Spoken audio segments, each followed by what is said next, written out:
मुख्यमंत्री मनोहर लाल की तरफ से किसानों को प्रगतिशील बनाने के लिए लगातार प्रयास किए जा रहे हैं। सरकार का ये प्रयास है कि सभी किसान प्रगति करें और अपने परिवार को आर्थिक रूप से मजबूत बनाएं।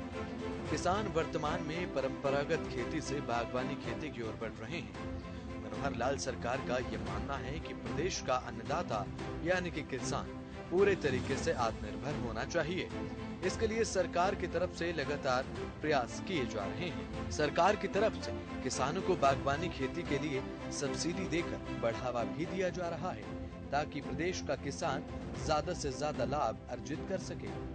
आज हरियाणा में किसान न सिर्फ प्राकृतिक खेती कर रहा है, बल्कि उसकी कमाई भी डबल हो चुकी है। समय को देखते हुए हरियाणा के किसान जागरूक हो रहे हैं।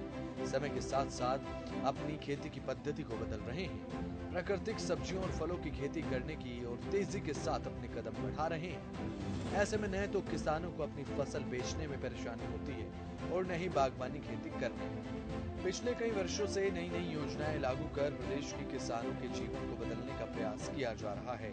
हरियाणा के किसान अब सामान्य खेती से दूरी बनाते हुए आधुनिक खेती और बागवानी खेती की तरफ बढ़ रहे हैं। किसान अब समझ चुके हैं कि सामान्य खेती में मुनाफा कम और लागत ज्यादा है, जबकि आधुनिक तरीके से खेती करने में मुनाफा ज्यादा आता है और लागत बेहद कम। मनोहर सरकार ने कृषि क्षेत्र में अब जो विभिन्न तरीके की योजनाएं किसानों के हित में चलाई, उनका लाभ किसानों को भली भांति मिल रहा है। उनसे किसानों को सीधा मुनाफा हो रहा है। इसके अलावा बागवानी और आधुनिक खेती करने पर मनोहर सरकार की तरफ से किसानों को सब्सिडी भी दी जा रही है। आधुनिक खेती के बारे में किसानों को प्रशिक्षण देने पर भी सरकार का अहम फोकस है, जिससे किसानों को सीधे तौर पर लाभ मिल रहा है। हरियाणा के प्रगतिशील किसान अब ये मान चुके हैं कि आधुनिक खेती के जरिए फसल उगाने में लागत कम आती है, बागवानी में लागत कम और मुनाफा ज्यादा होता है। यानी कि परंपरागत खेती के मुकाबले अगर बात की जाए तो बागवानी में ज्यादा मुनाफा है। कुछ किसान आधुनिक तरीके से खेती कर मोटा मुनाफा कमा रहे हैं, वो किसानों के हित में है जो सरकार कदम उठा रही है। तो वही बात अगर इसी कड़ी में हरियाणा के सिरसा जिले की करें तो जिला सिरसा के रहने वाले नरेंद्र एक ऐसे प्रगतिशील किसान हैं जो कि बागवानी से लाभ ले रहे हैं। उनका मानना है कि इसमें पानी की खपत कम होती है, जिससे पानी की बचत होती है और खर्चा भी कम आता है। दूसरी खेती है परंपरागत, लोग बरसों से करते आ रहे हैं जी। गेहूं, धान, दूसरी जो फसलें हैं जी। नरमा, कपास की, उसके कंपैरिजन ये फसल लाभदायक है, नुकसानदायक है, कैसे है? ये लाभदायक है सर, उसकी बजाय तो इसमें यील्ड जो है वो ज्यादा आती है और ये एक इसको बार बार लगाने का, उखाड़ने का झंझट नहीं रहता है। परंपरागत खेती को हम 6 महीने में, मतलब हमें 5 से 6 महीने के अंदर उसको निकालना होता है, हार्वेस्ट करना होता है। उसके बाद में नई क्रॉप डलती है। इसको एक बार लगाने के बाद ऐसा है कि इसकी 30 से 35 साल इसकी लाइफ बता रहे हैं। वो जो पेड़ का जीवन है वो 35 साल का है। तो बार बार एक तो लगाने का, उखाड़ने का झंझट नहीं है। तो ये, और दूसरा जो प्रॉफिटेबल इसलिए है कि ये 5 साल बाद से लेके 35 साल तक लगातार जैसे जैसे मैच्योर होता जाएगा, जैसे आज के दिन इस पेड़ के ऊपर अगर 60 से 70 किलो माल है, तो ये धीरे धीरे बढ़ता बढ़ता बढ़ता जैसे 10 साल की उम्र में जाएगा तो ये 2 क्विंटल से 3 क्विंटल की एवरेज निकालेगा। और हो सकता है ज़्यादा बड़ा पेड़ होने पे ये 4 क्विंटल भी पर पेड़ के हिसाब से निकाले। अगर हमारे को 15 रुपये पर केजी के हिसाब से मिले तो हमारे को 6,000 रुपये के एक पेड़ की इनकम हो सकती है।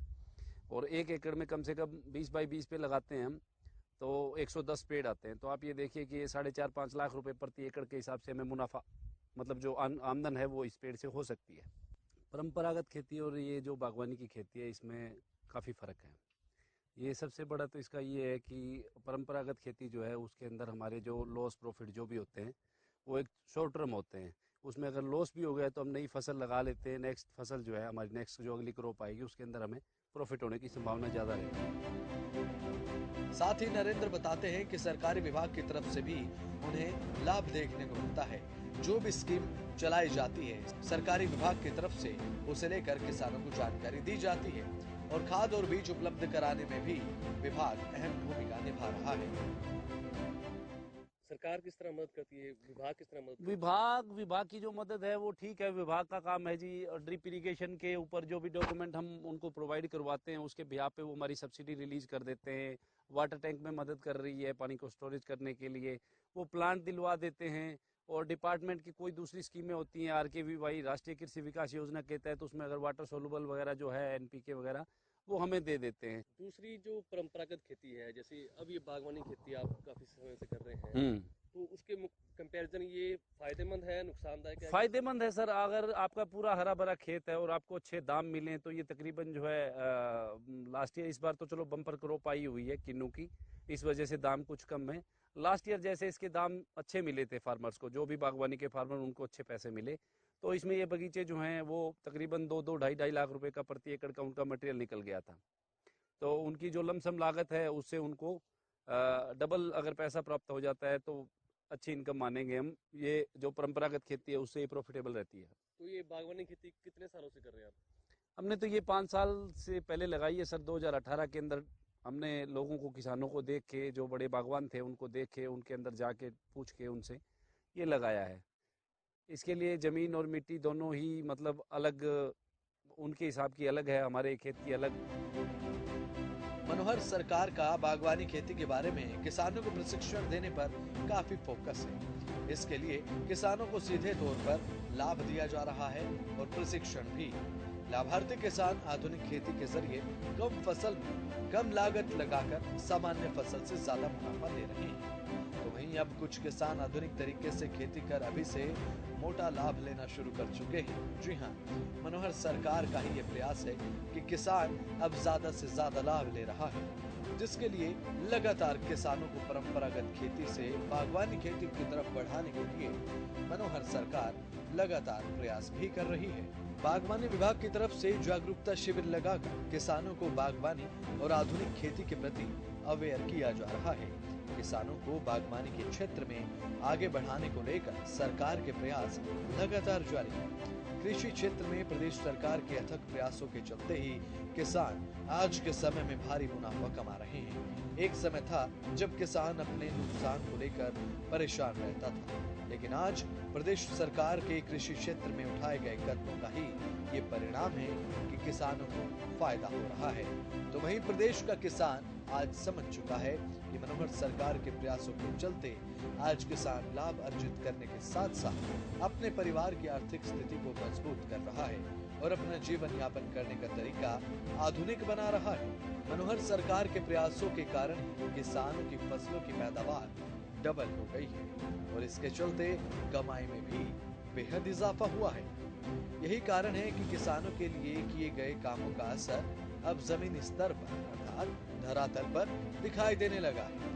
किसानों को परंपरागत खेती से आधुनिक खेती और बागवानी की तरफ बढ़ाने के लिए मनोहर सरकार की तरफ से सब्सिडियां भी दी जाती हैं। इससे किसान अब नुकसान के डर से भी भय मुक्त हो चुका है। किसानों को लाभ सरकार के प्रयासों का तो मिल ही रहा है और साथ ही अपनी लगाई हुई फसलों का लाभ किसान भरपूर ले रहे हैं। मुख्यमंत्री मनोहर लाल का तो बस यही मानना है कि प्रदेश का किसान मजबूत बने, सुदृढ़ बने और साथ ही अपने परिवार की तरक्की करे। किसानों को नुकसान के जंजाल से निकालकर तरक्की के शिखर पर पहुंचाने का बेड़ा मुख्यमंत्री मनोहर लाल ने अपने कंधों पर उठाया है। प्रदेश के किसानों को आगे बढ़ाने के जिस लक्ष्य के साथ मनोहर लाल सरकार में आए, उसी लक्ष्य की तरफ तेजी के साथ सरकार कदम बढ़ा रही है। सरकार की योजनाएं किसानों के लिए वर्तमान में वरदान साबित हो रही है। सरकार जैसे जैसे किसानों को खुशहाल बनाने के लक्ष्य की तरफ बढ़ती जा रही है, उसी प्रकार से प्रदेश का किसान खुशहाल बनता जा रहा है। मुख्यमंत्री मनोहर लाल सरकार की तरफ से जो भी कृषि क्षेत्र में कदम उठाए गए हैं, उनकी तारीफ किसानों के मुंह से देखते ही बनती है। प्रदेश के किसानों का मानना है कि मनोहर लाल जब से सरकार में आए, जब से किसानों के हित में उन्होंने अनगिनत काम किए और इन्हीं कामों के चलते किसान आज लाभ ले रहे हैं। एक समय पहले जहां पर किसानों को अब मुआवजे का डर सताता था कि मुआवजा मिलेगा या नहीं, तो वहीं आज मुख्यमंत्री मनोहर लाल की सरकार में किसानों के खाते में ही मुआवजे की पेमेंट मात्र 3 दिन के अंदर ही आ जाती है। यही कारण है कि प्रदेश का किसान आज मुख्यमंत्री मनोहर लाल को दुआएं दे रहा है।